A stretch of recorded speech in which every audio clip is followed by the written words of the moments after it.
There was once a house near a big dark forest where a little girl called Wassilissa lived with her cruel stepmother and stepsisters. They made her do all the work while they painted their faces and admired themselves. Their father was away, and her only friend was the doll her real mother had given her with her blessing before she died. One day, the fire went out. Her stepmother was very angry. "Now look what you've done. You'll have to go into the wood and fetch fire from the Baba Yaga." And she pushed her out of the door and slammed it.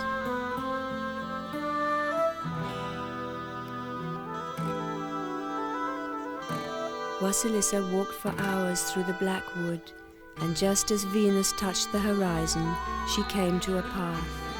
The birds began to sing, and through the trees a man dressed in white rode past her on a beautiful white stallion. And the day came.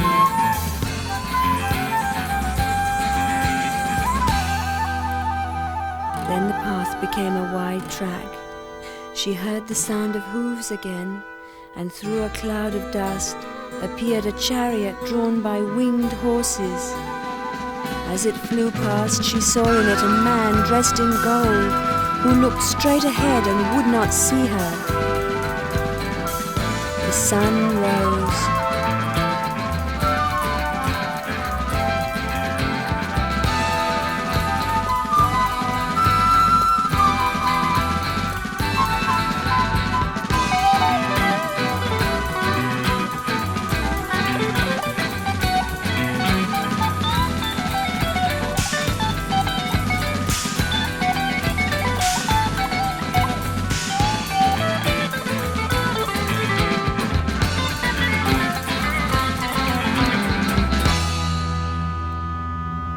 Journeyed on all that day until twilight, when she could make out in the distance a twinkling of lights, which became a cottage surrounded by a fence of little lights.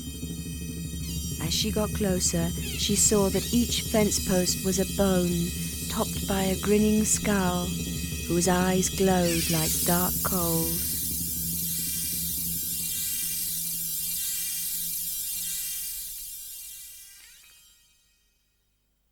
There was a rush of wind, and a great black warrior on a black horse, carrying a silver scythe, rushed by with hardly a sound, galloping straight into the cottage, and disappeared. Wassilissa crept closer to the house. She could see now the gate latch made of a human arm, and the lock that was a grinning mouth full of teeth.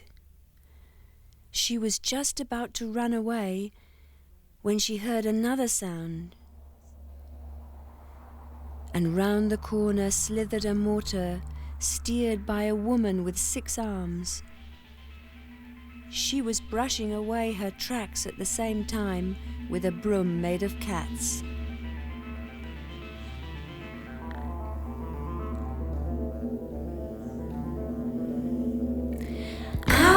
So you come at last. Well, you shall have your fire, but you must work for it. Come in and serve me. Wassilissa followed her in. Bring me everything in the oven. And she ate it all, leaving only some dry bread and water for Wassilissa. Tomorrow you must clean the house, sort the good seed from the bag in these 4 bushels, and cook me dinner by the time I come back, or I'll eat you. Then she went upstairs. Wassilissa couldn't sleep for fear until the doll whispered in her ear, "The morning is cleverer than the evening. Go to sleep." When she woke up, the doll had just finished sorting the last of the grain.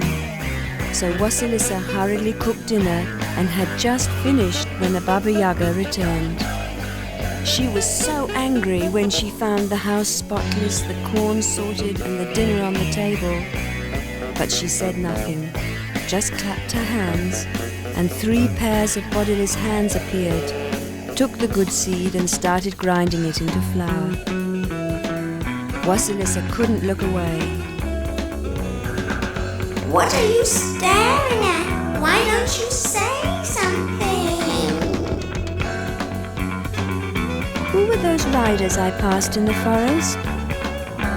The white's the day, the gold's the sun, and the black's the night, of course. Where do you go when you leave the house? Be careful what you ask about other people's business. Too much knowledge will make you old. Wassilissa wanted to ask about the hands, but dared not, and so the Baba Yaga said, Very well, it's my turn. How did you manage to finish all the work in time? Oh, it was with my mother's blessing. I don't want blessings in my house. Tomorrow you will have to do all you did today again and sort out these 3 sacks of poppy seed.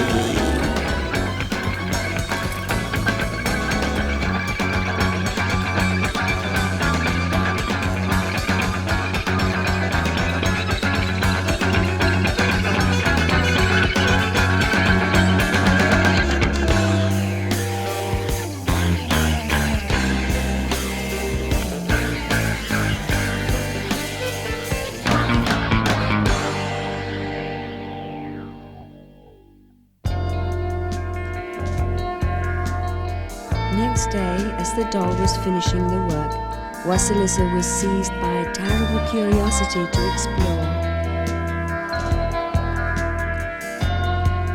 So she went upstairs and, opening a huge iron door, found herself in the middle of a beautiful room full of strange things. In front of her was a mirror, and as she approached it, she saw the reflections of a faraway town. In the foreground stood an old man talking to an old woman dressed in rags. As Wassilissa leant forward to try to hear the conversation, the man looked straight at her. His face was so sad, she took a moment to realize it was her father. And she had to turn away.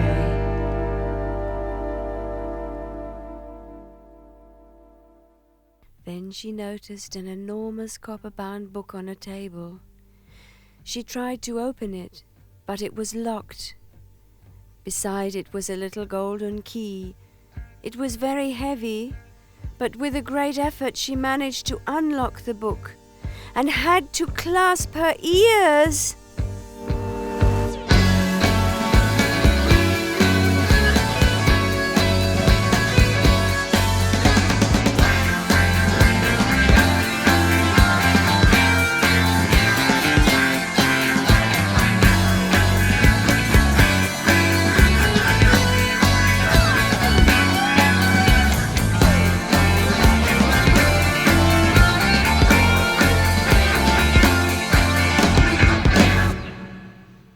The book shut.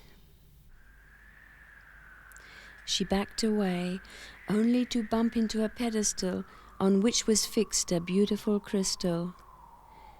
As she gazed into the multicolored depths, a smoke swirled there, and she began to see landscapes from a great height. And looking down, she saw a forest, and in the forest was a little cottage. And going in through the door was the Baba Yaga, and she was going up the stairs.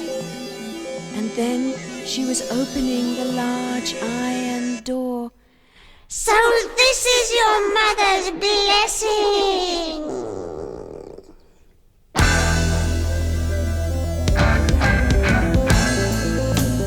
Wassilissa was seized by the hair and dragged into the mortar.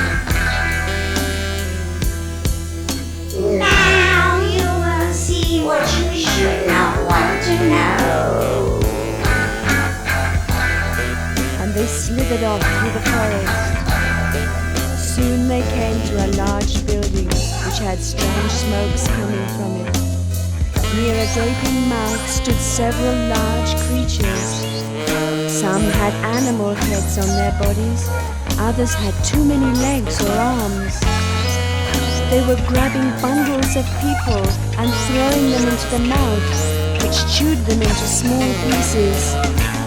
Suddenly, Wassilissa felt a pair of claws take her feet, while something else coiled about her neck. She looked up to see a wolf and an eagle grinning down at her. She screamed and struggled for all she was worth, but the jaws came closer until they were all around her, and she felt no more.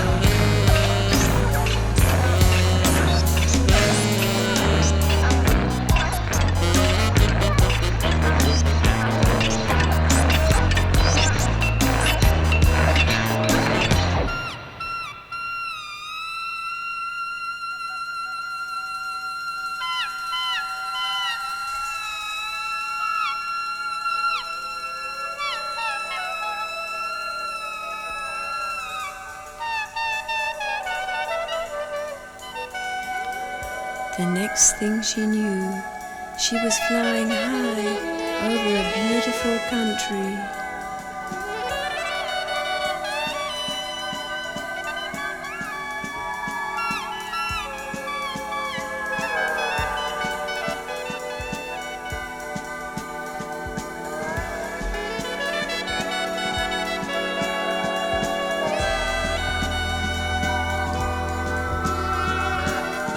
She saw the sun racing across the sky, trailing sparks everywhere, so that a day passed in a second.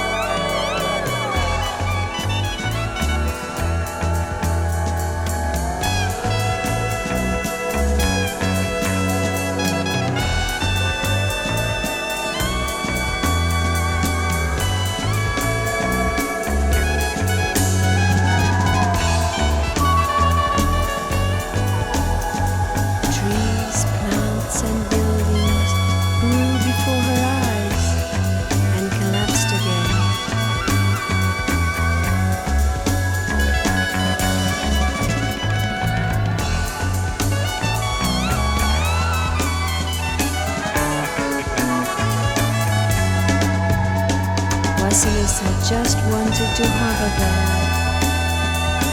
as winter followed summer followed winter, and watched the world grow older and older.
In a moment, she was in the forest again, standing by a pond. She could hear the dreadful sound of the machinery in the distance, and was about to hide again when she noticed her hands. They were full of deep wrinkles, She felt her face, and the skin was ridged and rough to her touch. She looked in the still water and saw the reflections of a bent old woman. Then the Baba Yaga appeared, holding a skull on a pole with 2 glittering eyes. Now take your fire and go.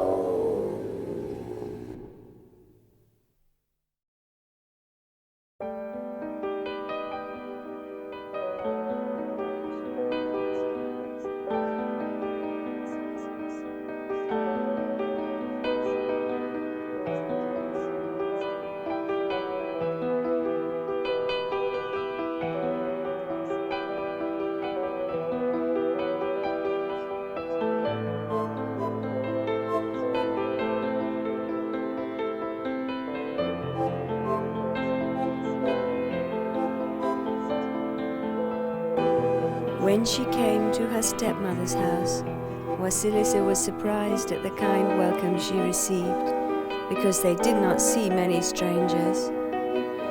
She gave them the fire, and they set it in the hearth. It was after supper, when they were all sitting around the blazing fire, that Wassilissa realized they had not recognized her, for they were discussing her long absence.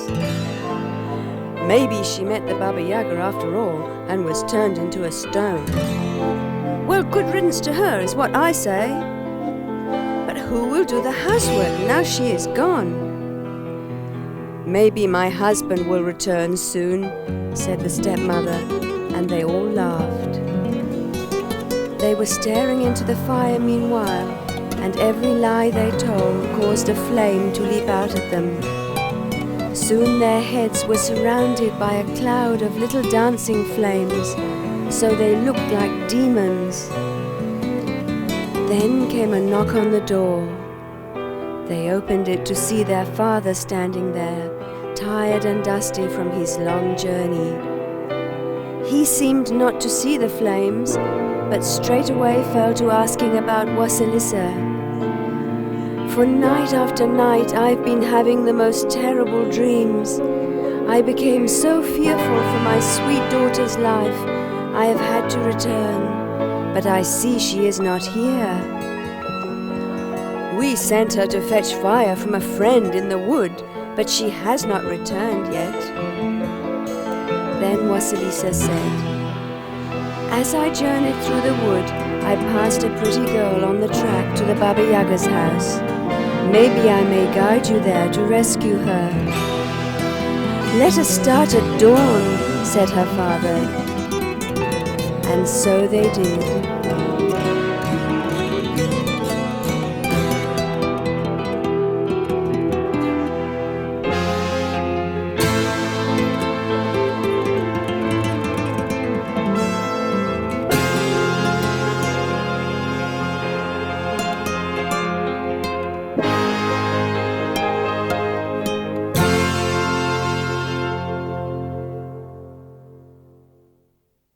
By mid-morning they had come to the little cottage in the wood, but there was no one there, so they went on and came at last to the mill. There they saw the Baba Yaga directing her slaves. So you have come back, have you, and brought him with you? Seize them and throw them into the mill.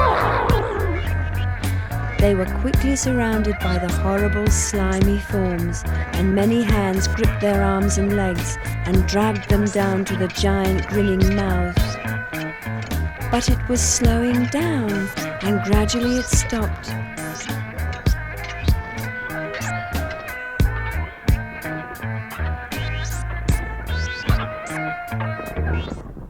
And then started again, in reverse. Struggle as they might, they soon felt that indescribable pain, and both lost consciousness.